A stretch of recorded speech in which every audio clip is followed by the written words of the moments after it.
प्यारे बच्चों, हम आज कक्षा 10वीं गणित सीजी बोर्ड का अंतिम अध्याय है आपका आंकड़ों का विश्लेषण, जिसे हम संख्यांकी भी कहते हैं। इसका हम एक माध्य, समांतर माध्य या जिसे हम माध्य भी कहते हैं, वर्गांतर का एक प्रश्न लेते हैं। ये जो प्रश्न अभी हम पढ़ेंगे ये 2017 में पूछा गया था। आपको ध्यान रखना है, कई बार बच्चे गलती करते हैं, समांतर माध्य माध्य पूछा रहता है, मध्यिका वाला फार्मूला लगा के सॉल्व करते हैं। तो ध्यान, प्रश्न हमेशा बार बार पढ़ें, है ना। इसका आपको समांतर माध्य या फिर माध्य ही ज्ञात करना है, जिसे हम कहते हैं मीन अंग्रेजी में। तो आपको दो ही कॉलम दिए जाएंगे, एक वर्ग और आवृत्ति, ठीक है। वर्ग में यहाँ पर देखेंगे 30 से 40, 40 से 50 से लेकर लास्ट है 70-80। इसकी आवृत्ति को अंग्रेजी में कहते हैं फ्रीक्वेंसी, यानी इसको हम एफ से दर्शाते हैं।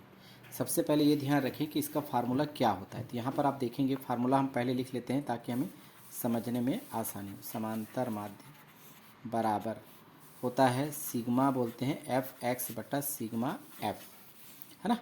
सिग्मा एफ मतलब एफ को हम जोड़ेंगे तो सिग्मा एफ आएगा। सिग्मा का मतलब क्या होता है, समस्त पदों का योग।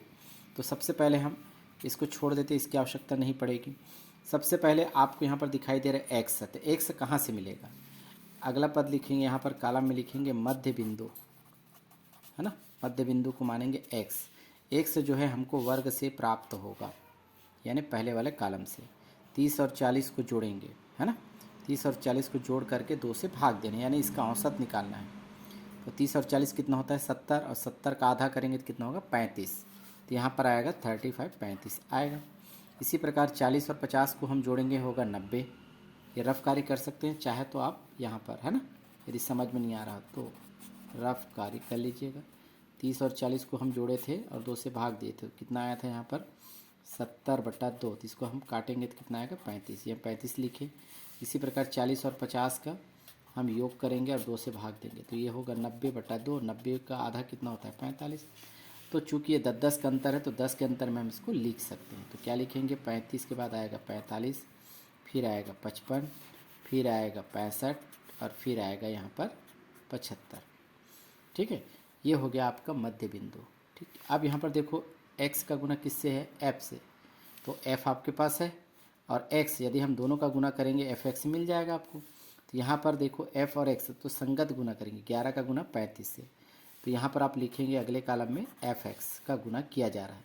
तो 35 और 11 का हम गुना करेंगे तो आएगा हमारे पास 385। गुना करके देख लीजिए, है ना। रफ में भी कर लेते हैं यहाँ पर ताकि हमें समझ में आ जाए कि 35 का गुना हम किससे करेंगे 11 से, है ना। 1 से गुना करेंगे 5, फिर 1 से गुना करेंगे 3, है ना। 1 का गुना 5 से करेंगे, एक संख्या काटेंगे, 5 एकम 5 और 3 एकम 3। इस तरह से 5, 8, 3, 385 आ गए। दूसरा है 29 का 45 से गुना करें, फिर रफ कार्य करना पड़ेगा आपको, है ना। 45 गुना 29 कर लीजिएगा, ठीक है।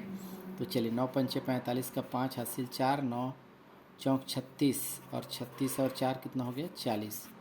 2 का गुना 5 से करेंगे तो 5 दूनी 10 हासिल है 1, है ना। और 2 चौक 8 है 9, 5 का 5 शून्य का 0, 9 4 13, यानी कि 1305 आएगा। इन दोनों का गुना 1305, इकाई तरफ से लिखें बराबर। 55 का गुना फिर 6 से करना है, फिर रफ कार्य करें यहाँ पर 55 गुना 6, ये रफ में ही होगा। 6 पंचे 30 हासिल है 3, 6 पंचे 30 और 3 33, यानी आएगा 330। 65 का गुना 3 से करेंगे यहाँ पर, 65 गुना 3, 5 तिया 15 हासिल है 1, 6 तिया 18 और 1 19, 195 होगा, है ना। 195।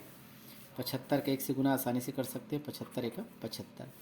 यदि हम f को जोड़ेंगे, यहाँ पर देखें f को जोड़ेंगे तो सिग्मा लिखेंगे। सिग्मा मतलब सब समस्त आंकड़ों का योग, क्योंकि हमको सिग्मा f की ज़रूरत है। तो सिग्मा f होगा, फिर ये सभी को जोड़ेंगे। 1 और 9 10, 10 6 16, 16 3 19 और 1 20, 20 का 0 हासिल लाया कितना होगा 2 होगा।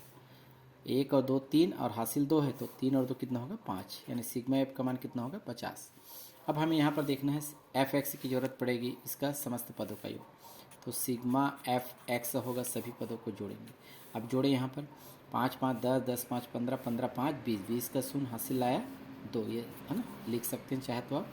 अब इसको जोड़ेंगे 2 8 10, है ना। 10 3 13, और 13 और 9 होगा 22, और 22 और 7 कितना होगा 29, है ना। 29 का 9 हासिल आया 2, 2 और 3 कितना होगा 5, 5 3 8, 8 3 11 और एक 12, तो 12 का 2 और हासिल लाया 1, तो 1 पहले से है 1 और 1 हासिल करके 2 हो जाएगा, यानी 2290 आएगा सिग्मा एफ एक्स का मान। आपको लिखना है इसको समांतर माध्य बराबर फार्मूला लिख लेंगे। इसको चाहे तो एक्स बार से प्रदर्शित किया जाता है, समांतर माध्य को लिखेंगे। सिग्मा एफ एक्स की जगह हम क्या लिख सकते हैं 2290, और सिग्मा एफ का मान कितना आया है 50। आप देख पा रहे हैं शून्य शून्य क्या हो गया, कट गया। आगे हम हल करें x bar is equal to क्या बचेगा हमारे पास 229/5। 5 से भाग नहीं जाएगा, तो नहीं जाएगा तो आपको रफ कार्य करने पड़ेंगे यहाँ पर। तो रफ कार्य भी हम यहीं नीचे कर लेते हैं, यहाँ पर हमारे पास जगह है। 5 से भाग देते हैं 229 को। तो चलिए देखिए 5 चौक 20, 4 बार में जाएगा, फिर 2 है ना ले लेंगे यहाँ पर, और फिर हम 9 कॉपी कर लेंगे, है ना। तो यहाँ पर हमारे पास कितने बार जाएगा 5 पंचे 25, तो यहाँ पर हो जाएगा 5 पंचे 25 और आएगा 4। अब हमारे पास नंबर नहीं है, दशमलव का प्रयोग करेंगे तो शून्य हो जाएगा, तो 5 अट्ठे 40, तो ये आएगा आपका आंसर 45.8। इस तरह से एक्स बार बराबर यानी समांतर माध्य बराबर आएगा 45.8। इस तरह से इसे बनाया जा सकता है। ये यहाँ तक हल होगा, ये बाकी रफ कार्य होंगे। तो ध्यान से देखेंगे आप, आपको सिर्फ प्रक्रिया पता होनी चाहिए कि समांतर माध्य कैसे ज्ञात करते हैं, तो आसानी से आप बना सकते हैं।